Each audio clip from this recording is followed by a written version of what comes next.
Bonjour, alors je vais déjà présenter qui nous sommes. Donc on a Monsieur Chevalier Damien, qui est une personne accompagnée sur la résidence Algira et un client en matière de PEVA. On va expliquer tout ça. Jennifer Marais, qui est sa coordinatrice et puis qui a été formée sur les addictions. Voilà. Je m'appelle Nadège Edeline, donc je suis la directrice de l'EAM d'Algira, la résidence d'Algira, voilà, qui a été, merci, qui a ouvert ses portes merci, 15 avril 2002 par l'ATCF. On est bon. Alors, Algira, c'est le nom d'un papillon. Un papillon qui veut dire la passagère. L'EAM a été imaginé comme un passage d'un état à un autre. Voilà.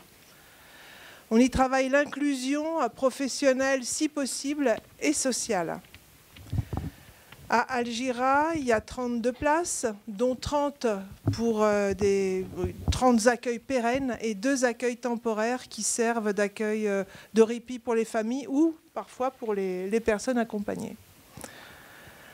À Algira, on se reconstruit après l'accident. Souvent, il faut se réinventer, se reconstruire sur quelle base, se réinventer sur de bases nouvelles.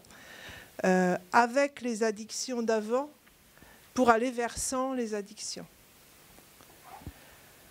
La résidence d'Algira se trouve dans une commune qui est hors Seine. Hein, une commune, vous qualifieriez de quoi? Perdue. Perdue. 706 habitants en 2021. Voilà. Mais c'est pas parce qu'on est au milieu de nulle part qu'il n'y a pas des addictions ou alors des tentations possibles. On a une épicerie, mine de rien, 706 habitants, une épicerie, un coiffeur, une pharmacie, un café-restaurant, une boulangerie. Et depuis cet été, un café qui va être doté à terme du label de Française des Jeux et de tabac, fort possible.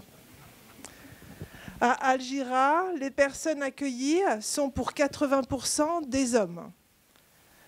Sur ces 80% d'hommes, 61% ont eu des accidents de la voie publique. 9% des AVC, 9 autres % des chutes, et après on est dans l'ordre de la maladie. Sur ces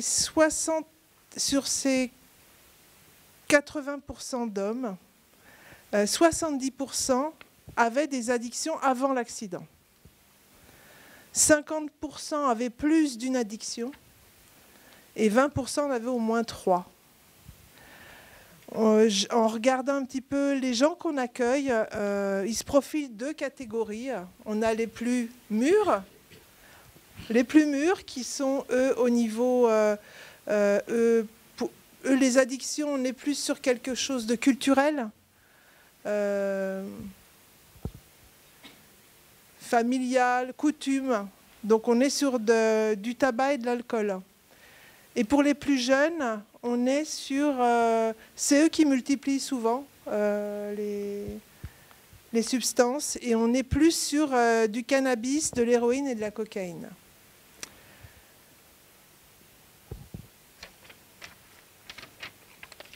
Dans les addictions, j'ai relevé 75% qui sont addicts au tabac, 63% à l'alcool, 25% au cannabis.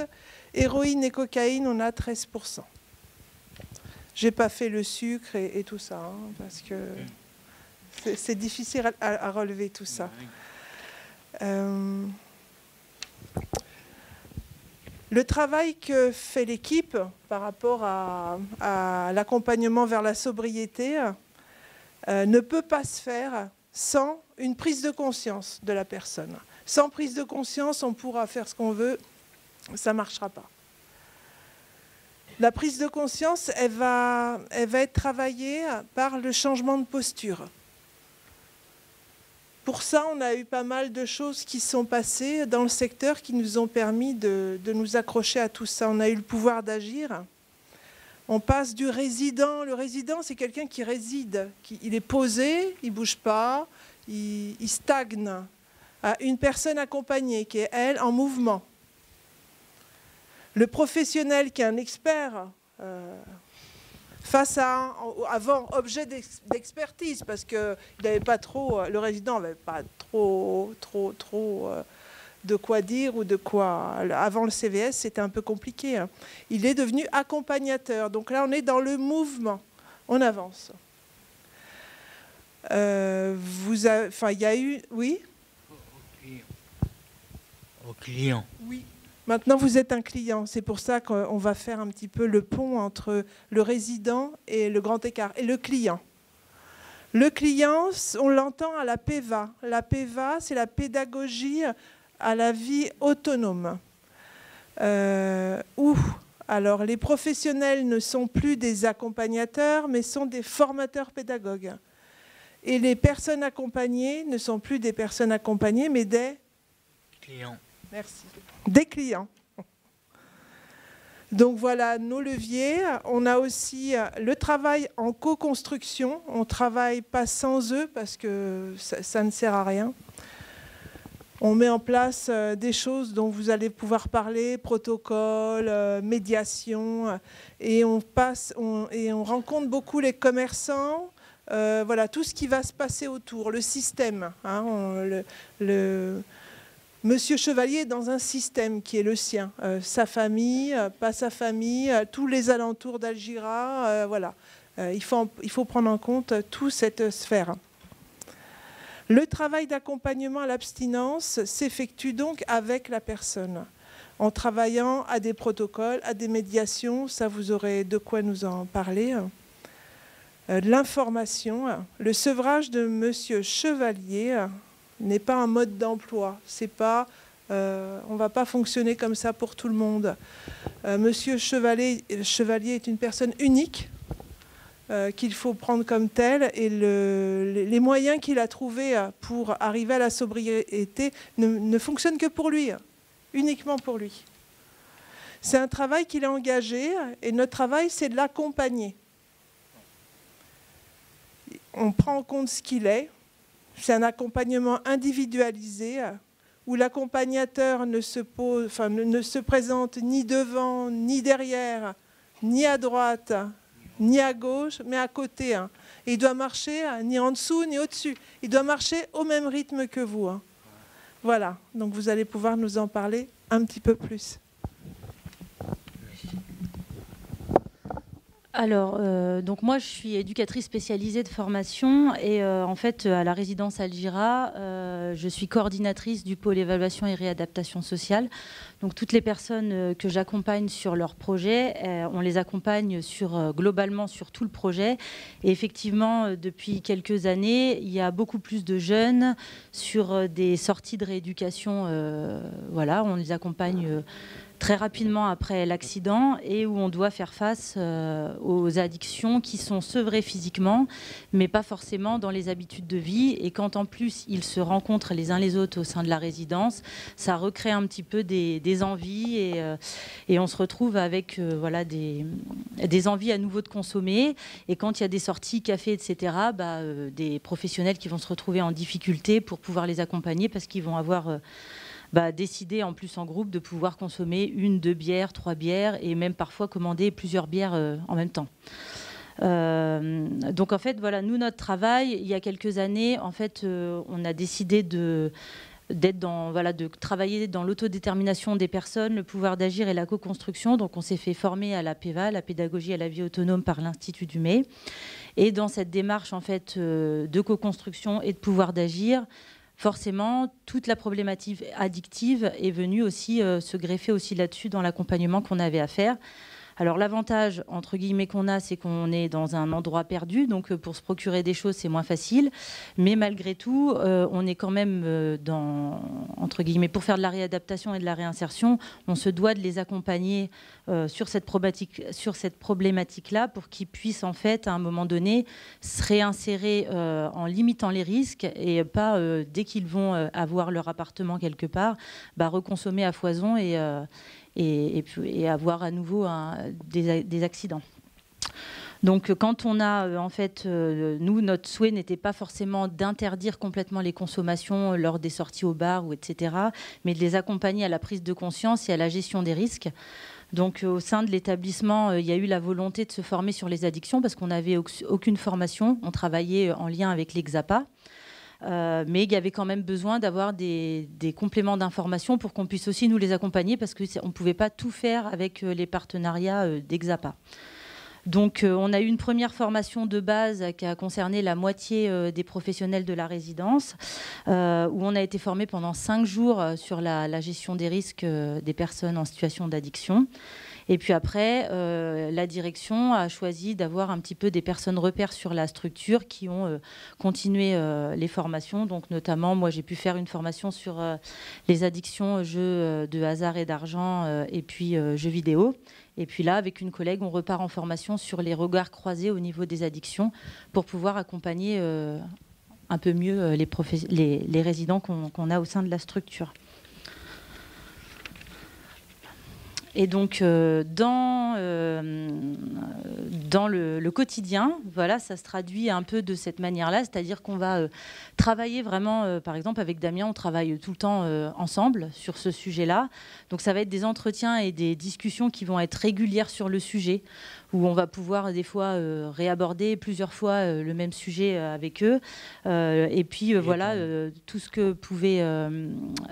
a pu être dit ce matin, c'est-à-dire leur demander qu'est-ce que ça leur apporte, pourquoi, qu'est-ce qu'ils trouvent dans la substance qu'ils ne vont pas trouver en fait dans autre chose, pour pouvoir à un moment donné les emmener à consommer aussi différemment et à trouver aussi le pourquoi du comment ils consomment. Donc c'est un accompagnement au quotidien avec des temps d'accompagnement pour entendre la personne, la comprendre et réaliser en fait qu'elle puisse réaliser où elle en est et où elle veut aller. Et puis qu'elle puisse aussi, à un moment donné, aussi connaître tous les risques, c'est-à-dire connaître parfaitement son traitement, les risques liés au traitement en lien avec les addictions, pour pouvoir voilà, mieux gérer au mieux les problèmes de santé qui peuvent être liés à la consommation de substances en lien avec le traitement ou juste la consommation de substances. Et puis après, tout ce qui peut être en lien avec la justice ou même au niveau social avec les familles, etc.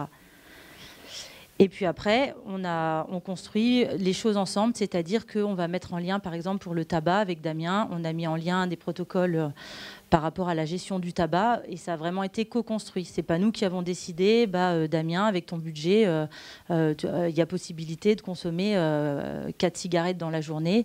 Non, ça a vraiment été co-construit ensemble en fonction du budget que la personne elle a, de où elle veut aller, ce à quoi elle décide de consacrer son budget. Et où elle veut avancer. Et après, c'est exactement la même chose sur tout ce qui est consommation d'alcool, etc. Ça vient.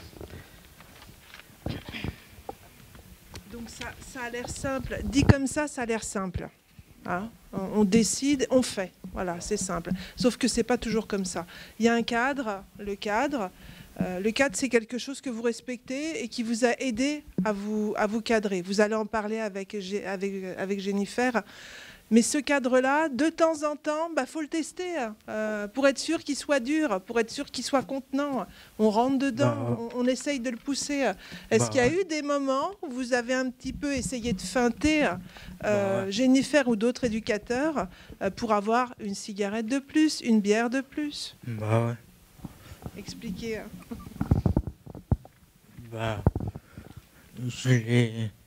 J'ai entourloupé, quoi. Vous avez entourloupé? Ouais. J'ai entourloupé, quoi. Je sais pas. Comment dire. Je leur ai dit que j'ai payé ma clope et je suis allé voir un autre pro et j'ai dit j'ai plus ma clope et je peux en avoir une quoi. Ou ainsi de suite. J'ai fait que des trucs comme ça. On se fait venir par la poste, des choses pas très... Ouais, voilà. Des trucs comme ça. Là, vous allez pouvoir nous parler de votre expérience, de qui vous étiez avant l'accident, après l'accident et l'arrivée à Algéra. Alors Damien, on va reprendre un petit peu le cheminement qui vous a amené en fait jusqu'à la sobriété. Donc est-ce que vous pourriez nous expliquer qui vous étiez avant votre accident? Mais j'étais alcoolique, drogué, alors j'étais drogué au cannabis, à l'héroïne, à la cocaïne, où je prenais du poppers aussi des fois, ainsi de suite. Je prenais toutes les drogues qui passaient par les naseaux et tout, par les narines, pardon. Et comment en fait vous faisiez à ce moment-là pour pouvoir vous procurer tout ça? Ben, je faisais un apprentissage et je faisais du deal aussi. Très bien. Du coup, alors après, est-ce que vous pourriez nous expliquer, après vous avez eu votre accident, les circonstances de l'accident? Ben, je me suis blessé gravement et j'ai tué ma petite amie, malheureusement. Et du coup, ça fait que j'ai pas totalement arrêté. J'ai arrêté 2 ans après. Dû aux interdictions d'Algéra, les interdictions de la juge, comment on dit, les injonctions du juge, les rendez-vous de l'esprit, les rendez-vous à l'emploi, tout ça quoi. Les rendez-vous l'emploi en fait, pour ceux qui ne connaissent pas, c'est le Xabra, c'est Addiction France, les rendez-vous à Addiction France, ouais. Voilà. On était avant l'accident. Vous avez parlé de l'accident. C'est ça, on a parlé de l'accident. Et puis, donc en fait, quand vous êtes sorti du coma, vous étiez sevré physiquement, mais pas mentalement. Mais pas mentalement. Et donc, qu'est-ce qui a fait que vous avez reconsommé des produits? Ben, les odeurs et tout. D'accord. La mémoire un peu des sensoriels que vous pouviez avoir. Ouais, sensoriel. Et vous aviez, comment vous avez réussi à vous en procurer au sein de l'hôpital? Ben, il y a des gens qui fumaient là-bas, qui fumaient là-bas sans gêne, quoi. Ok. Et donc, quand vous êtes arrivé à la résidence Algéra, vous étiez toujours consommateur? Ouais, par biais des autres personnes.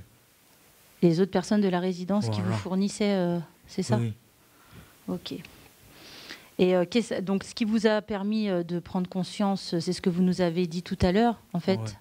C'est par rapport aux injonctions que vous avez pu avoir. Les injonctions de la juge, les rendez-vous avec les psychologues, les rendez-vous avec les Xabra, tout ça, quoi. D'accord. Et actuellement, dans vos consommations, vous en êtes où là exactement? Je touche plus à la drogue, déjà. Je touche un petit peu à l'alcool, comme tout le monde. Je pense que... Vous avez bu quoi à midi? Bah, une bière. Mais du coup, vous le faites peut-être plus de manière raisonnée. Oui. D'accord. Est-ce que vous auriez des conseils à donner à une personne addicte? Bah, essayer de diminuer ou arrêter carrément de consommer, quoi. Ça sert à rien. C'est inutile. Regardez où ça va me mener. Je trompe qu'un alcool.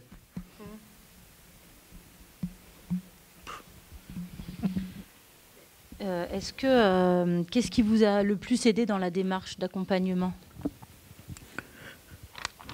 Bah,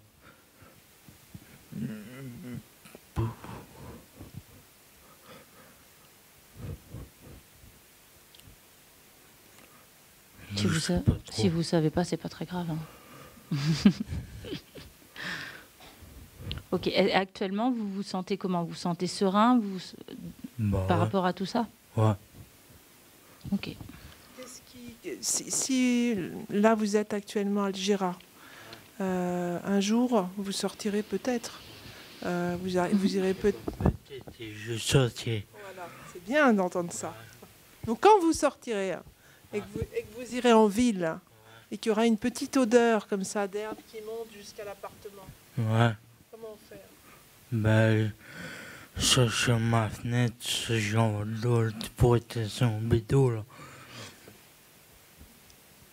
Je suis comme ça, moi. Vous connaissez les services maintenant qui peuvent vous aider. Ouais, la police, je crois. Ah, c'est radical. C'est radical. Ouais, je suis comme ça. Le travail qu'a fait Damien Chevalier, là, c'est la première fois qu'il présente son histoire. C'est pas rien, hein, c'est une très... Voilà. Bravo.